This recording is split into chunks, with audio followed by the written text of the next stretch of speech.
içtim senin yanına. Maske var mı?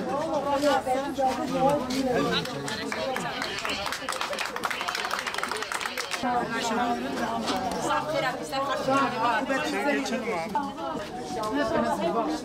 Hepinize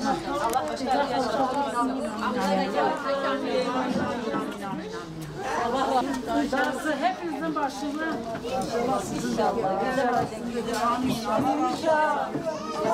İnşallah Zaman olmuyor.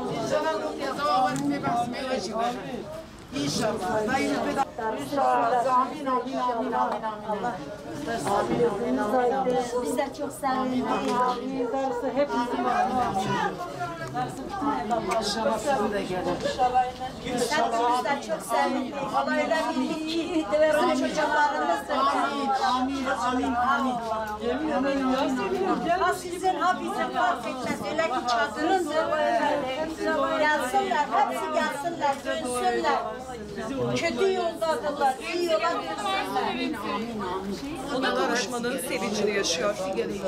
Neler söylemek Çok istersin? mutluyum, çok mutluyum. Yani anlatılmaz, anlatılmaz. Görenler gördü ben ne hale geldim.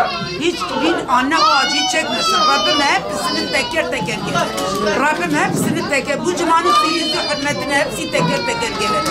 Bu Türkiye'miz rahatlığı inşallah. O da neneciğim yeter, kalbin duracağım neneciğim yeter.